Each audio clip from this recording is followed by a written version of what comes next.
Je suis votre bien-aimé, Monsieur Guy Ambangito de Bahaba Motiga. Le thème de notre enseignement que nous allons partager, c'est dimanche matin. Rebecca. Le thème de notre enseignement, Rebecca. Le livre de Genèse, chapitre 24. À partir du verset 1. Abraham était vieux, avancé en âge. Et l'Éternel avait béni Abraham en toutes choses. Il ne manquait de rien. Mais Abraham avait aussi quelques inquiétudes concernant la vie de son fils Isaac. Le verset 2.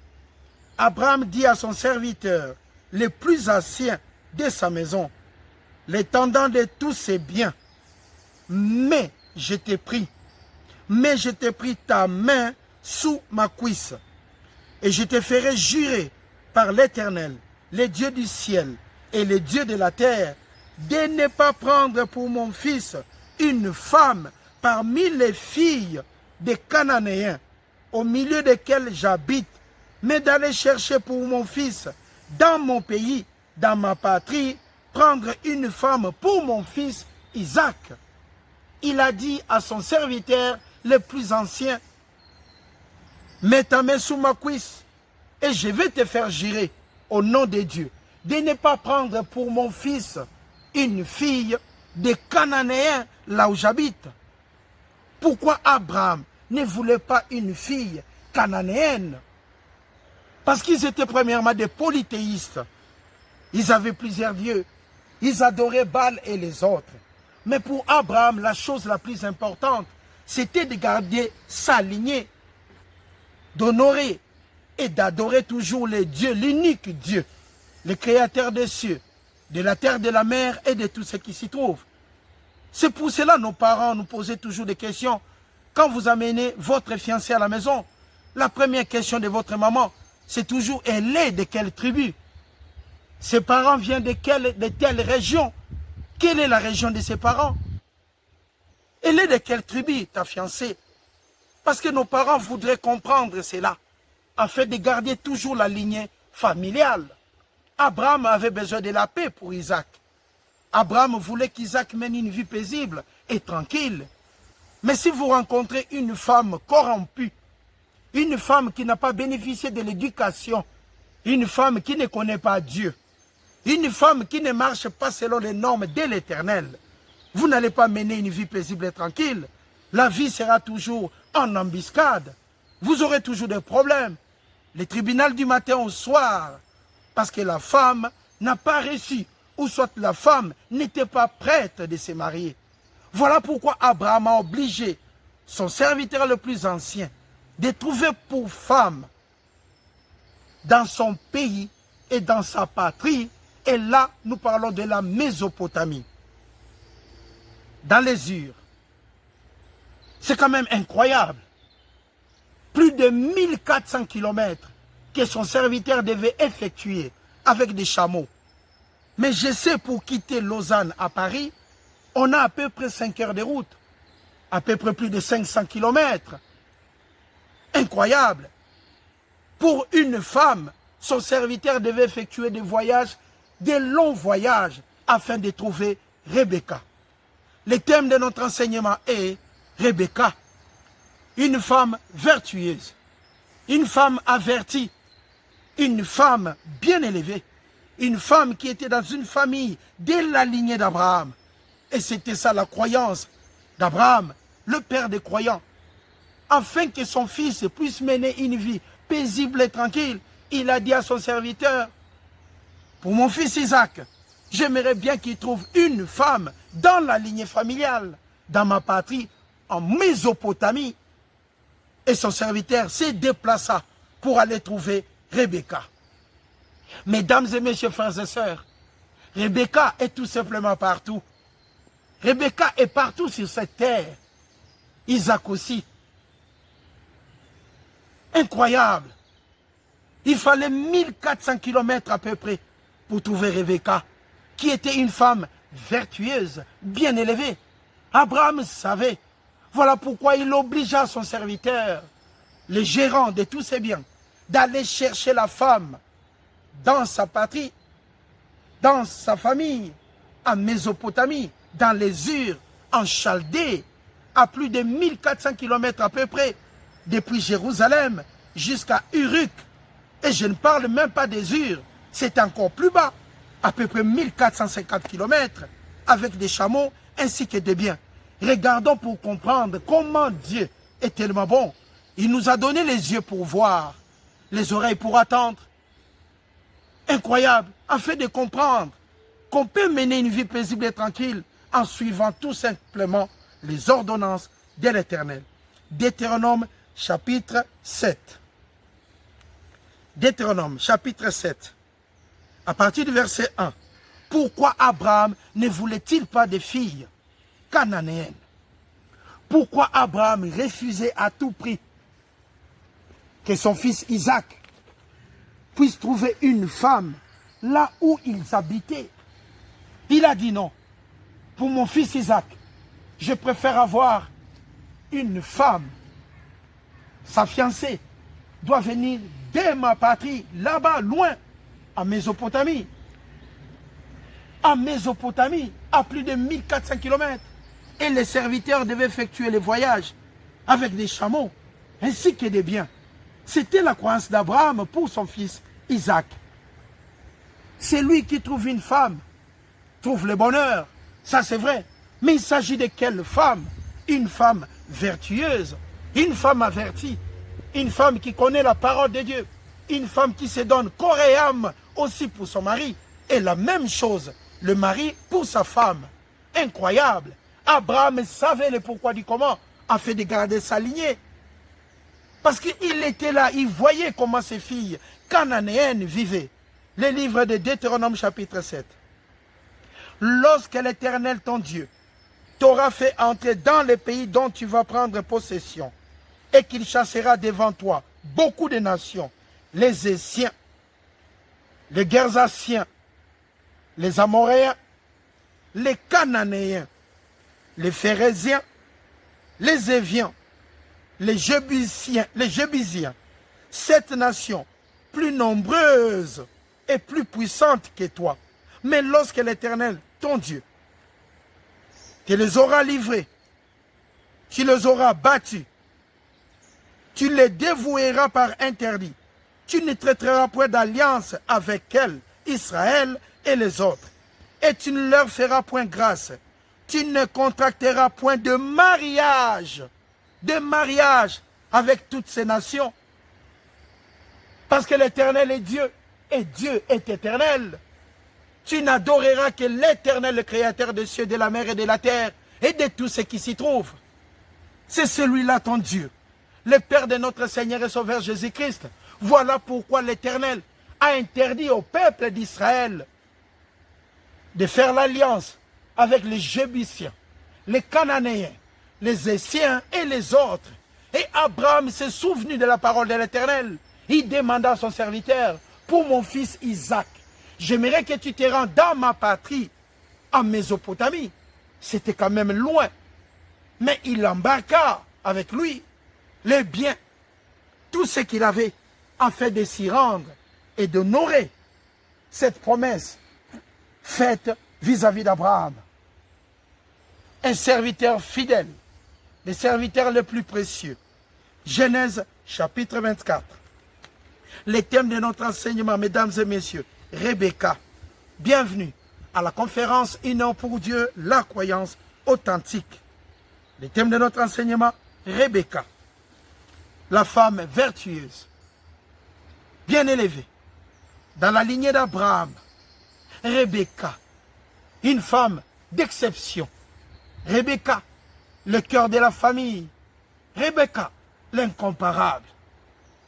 Et c'est elle qu'Abraham désirait vivement pour faire l'alliance avec sa famille, ainsi qu'Isaac, pour fonder une famille précieuse devant les yeux de l'Éternel. Verset 6. D'où es-tu sorti? Abraham lui dit, garde-toi du mener mon fils, l'Éternel Dieu du ciel, qui m'a fait sortir de la maison de mon père et de ma patrie, qui m'a parlé et qui m'a juré à 10 ans, je donnerai ce pays à ta postérité, lui-même enverra son ange devant toi. Et c'est là que tu prendras une femme pour mon fils. Si la femme ne veut pas te suivre, tu seras dégagé de ces serments que je t'ai fait faire. Seulement, tu n'y mèneras pas mon fils.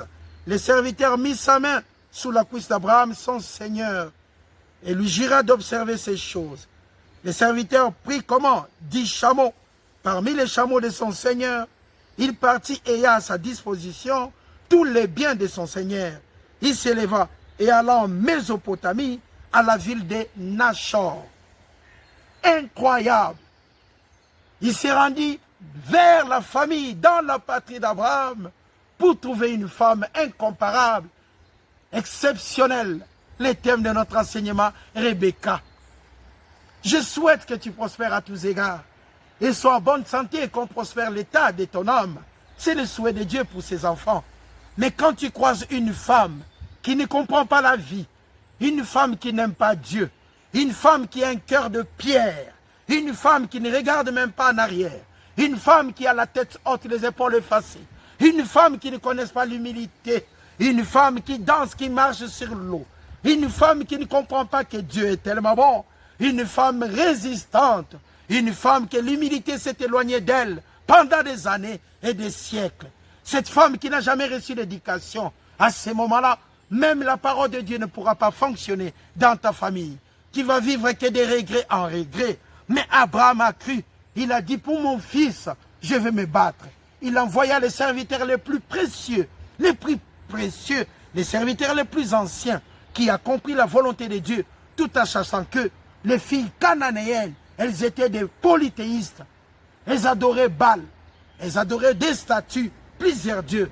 Et cette fille, ce genre de fille, ne méritait pas Isaac, parce qu'Abraham voulait conserver la lignée familiale. Maximum. Dieu est tellement bon. Dieu est tellement bon. Quand nous regardons dans cette génération, avant nous, nos grands frères, on voit que nos grands frères vivaient dans la paix. Parce qu'à chaque moment, ce genre de mariage, ça fait longtemps, ça peut faire 40 ou 50 ans, la famille s'est renseignée. Quand tu voulais épouser une fille dans les quartiers, votre maman s'est rendue auprès de notre famille pour se renseigner, pour savoir comment fonctionnait la famille et autres. Maximum. Tout ce que nous réalisons aujourd'hui, les anciens l'ont pu exécuter. Tout ce qui a été écrit d'avance, c'est pour notre instruction.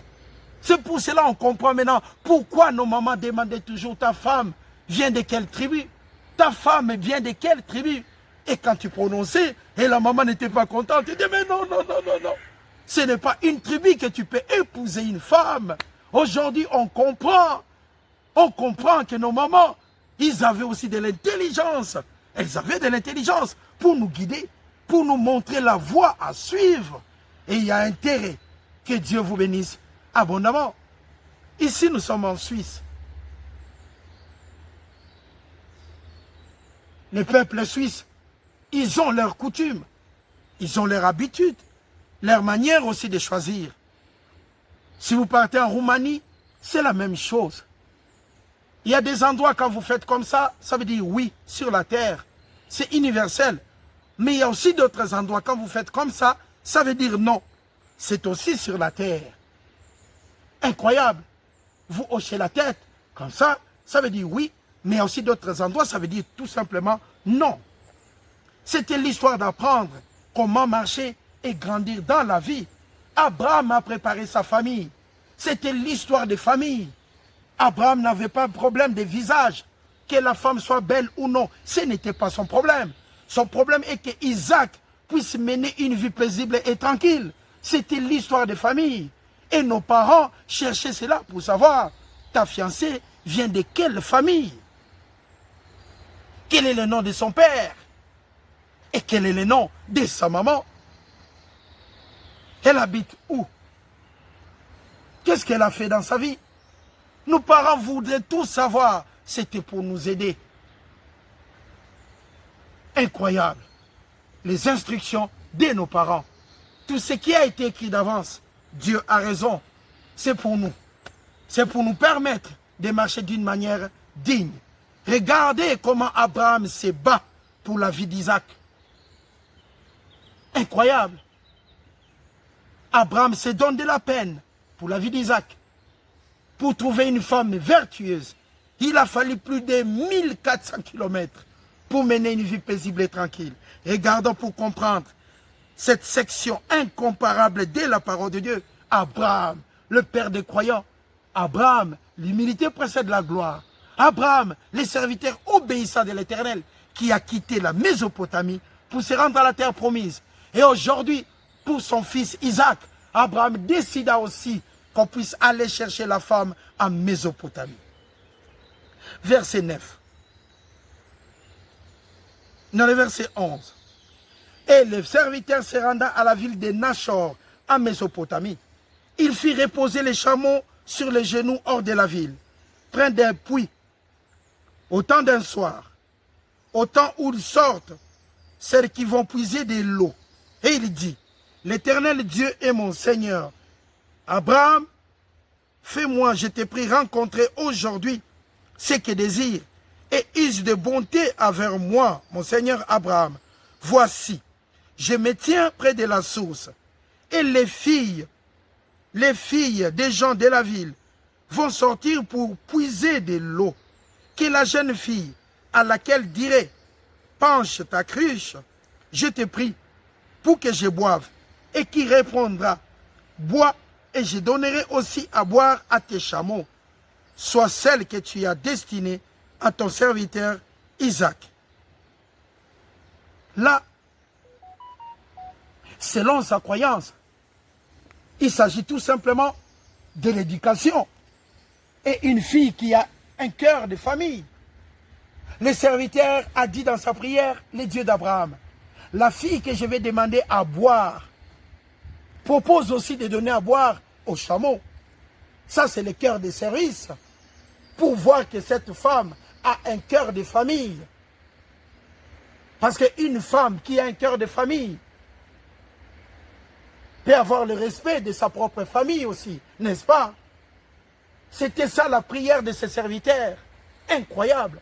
Il demanda à Dieu que la femme qui va quand même partager de l'eau, lui donner premièrement à boire et de proposer de donner aux chameaux, ça sera une dame exceptionnelle. Et c'est là où nous comprenons. Et c'est là où nous comprenons que Rebecca était tout simplement incomparable. Mesdames et messieurs, frères et sœurs, les célibataires qui croient trouver une femme plus tard, croyez-moi mes frères, Rebecca existe selon votre croyance. Incroyable. On peut encore trouver Isaac et Rebecca sur cette terre. Rebecca existe. Que la fille qui donnera de l'eau aux chameaux, c'est celle-là que mon Seigneur désire vivement pour son fils. C'était ça la prière de ses serviteurs incomparables d'Abraham. Ses serviteurs comprenaient son désir. Regardons pour comprendre la suite. Tellement magnifique. Le verset 15. Il n'avait même pas encore fini sa prière et de parler, sa cruche sur l'épaule. Rebecca.